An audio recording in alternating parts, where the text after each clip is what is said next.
એકદમ ક્રિસ્પી સાબુદાણા અને બટેકાની ટિક્કી.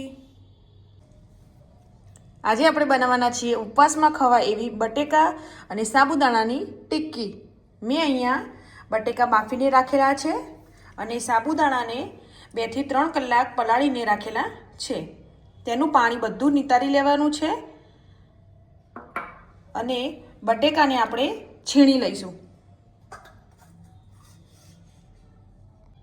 આ રીતે આપણે બટેકાને છીણી લઈશું. ત્યાર પછી આપણે સાબુદાણાને લઈ લઈશું.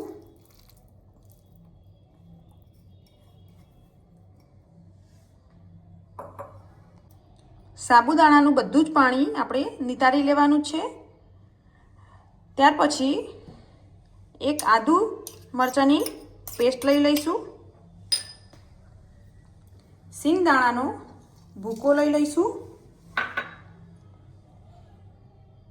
એક આપણે લીંબુનો રસ લઈ લઈશું. થોડા ધાણા લઈ લઈશું. સ્વાદ પ્રમાણે આપણે ફરાળી મીઠું લઈ લેવાનું છે.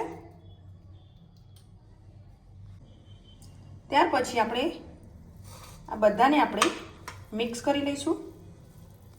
આ રીતે આપણે બધાને મિક્સ કરી લઈશું અને હવે હાથમાં આપણે થોડું તેલ લઈ લઈશું. હાથમાં થોડું તેલ લગાવી લે આપણે આ રીતે આપણે ટિક્કીનો આકાર આપી દઈશું.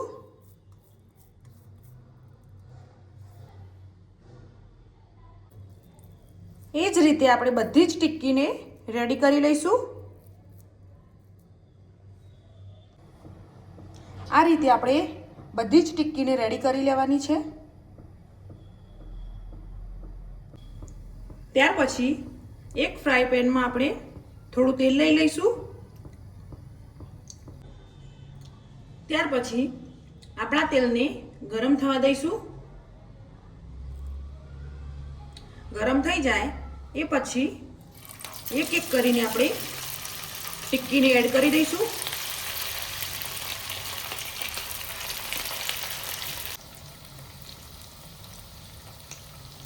આપણે પલટાવવાની ઉતાવળ નથી કરવાની. ધીમા ગેસ ઉપર પહેલાં ચડવા દઈશું.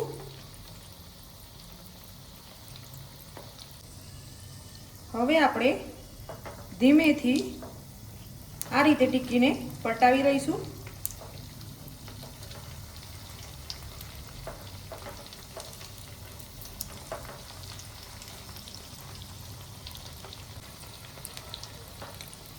હવે એ જ રીતે આપણે પેલી બાજુ પણ ચડવા દઈશું.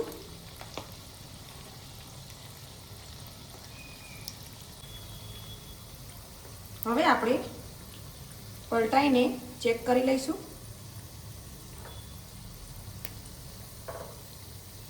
તમે જોઈ શકો છો બંને બાજુ પણ આપણી ગોલ્ડન બ્રાઉન થઈ ગઈ છે.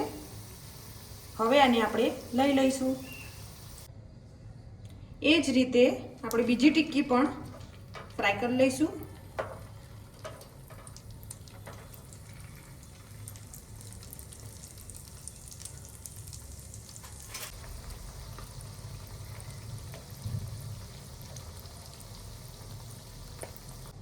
તમે જોઈ શકો છો આપણી ટિક્કી બંને બાજુથી ગોલ્ડન બ્રાઉન થઈ ગઈ છે. આપણી ટિક્કી એકદમ ક્રિસ્પી થઈ ગઈ છે.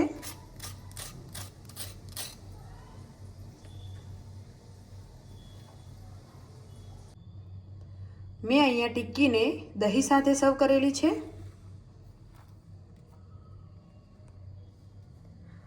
આપણી ટિક્કી રેડી થઈ ગઈ છે.